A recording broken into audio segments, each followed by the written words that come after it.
Hey, Tuatara Nation, great to join you for a latest update before Christmas. You might have seen a couple of days ago that we announced the latest signing to the Pathways program. Te Kirika Cooper-Nicola is the latest player to sign up, and we're great. It's very exciting to have him on board. You can see we're doing something a little bit different. Instead of talking to TK, we've gone and got his Hamilton Raiders club boss, Richard Tuhoro, who has been good enough to join us. Richard, appreciate your time, mate. Tell us a little bit about how you sort of feel, how the club feels about TK signing with the Tuatara, mate. Morena, tihe Māori ora. No, it's been. We're all really excited for him. He first turned up, I think it was 4.5 years ago. He just wandered on down when we were at Restals from the softball. Had his glove shirt hanging out and had a go with all the other kids. And we sort of noticed he had that natural left throw, and I'm like, oh, this kid's something special. And he hung around for about 2 hours that day, and we just stretched his arm out further and further. And I think at the time we had Ricky Pawai down there with us, and he said, well, this kid's got a cannon, and from there, he just progressed. So at the time, we didn't have any junior teams, so he was part of our. We just brought him into our wider Prem squad and just gave him innings or two here and there, and more just concentrated on his pitching over the next 2 years. Yeah, I mean, as he got a bit older. He's obviously quite an athlete, very, very talented softball family. He's very talented himself and involved in the Black Sox with Mark Sorensen and the like. I mean, what's his ceiling like here, mate? You've probably seen more of him than anyone else. As you said, lefty, throws with good velocity, a real athlete. Just tell us about where you sort of think his ceiling potentially could be.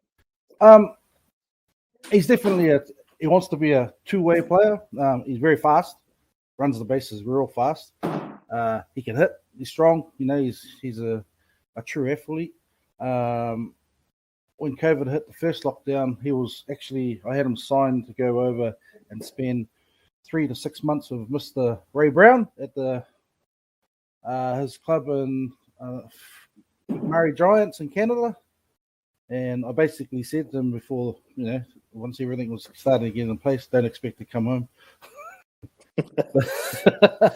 So, I mean, yeah, obviously he has a big future. I mean, just, the program that you're building down there in Hamilton, the premier side plays in the wider Auckland competition. You've got junior teams that are playing locally and across with Tauranga.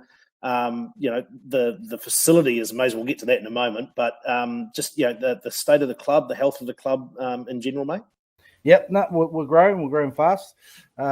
Just recently, just before the second lockdown, we had about 30 to 40 T-ballers turn up, and a few of us that helping getting them going was, oh no, what are we going to do now?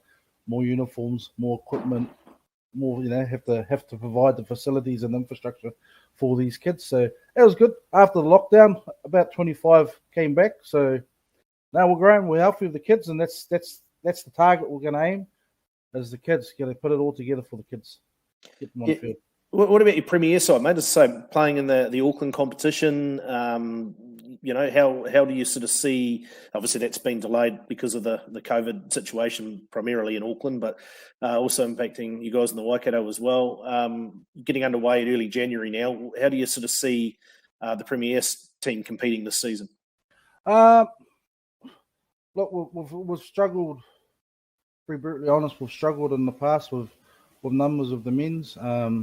We relied on a couple of imports over the last 3 to 4 years, but obviously that with COVID you can't bring them in. More so in the pitching, just to help young ones out like TK and Jason Skilinas and Aaron. We're gonna struggle with numbers again. I just had 2 guys pull out for work commitments because of COVID. They've had to change their shifts and move away. So I put the SOSO out to the Auckland region. Hopefully we get some people that are interested just to get on the field and help us out and play some baseball.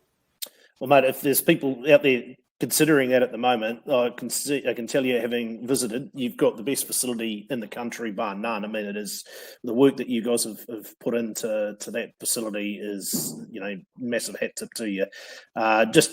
Give us some background on how much work has gone in, the people that have been involved putting it together, because, man, what an asset. Yeah, the plan of it started about 4 or 5 years ago. We hit the bit of trouble spot at Restles. That's pretty. There was no drainage and all that, and there was flooding down in the back end where the old diamond was that my mum and dad built out of their own pockets. So we decided to needed a bit of help. Got Mr. Old Glenn Campbell in at the start. Came to a few meetings with him, so I must thank him for that. And we approached the council, had a cardboard plan cut out. My kids helped me build. And we just went in there, approached the council, and they gave us a few options. And we said that would come to the party with some of the costs. And just progressed. It's been 3 years of a lot of time, a lot of my volunteer donated time, after hours and stuff like that. But we're getting there. It's council's been really good to work with, and hasn't finished yet. We've still got a few more things to do. Well, mate, it is a testament to everyone that's put work into that because, very exciting. I think the Tuatara would love to come down and play there and be part of that at some point in the near future, whenever that allows. But, mate, congratulations on all the work that you've done. Massive congratulations to TK. We're really looking forward to seeing what he can do, and hope to being the first of many players to come out of the Hamilton region, mate. So well done. The mighty Waikato breed them strong here.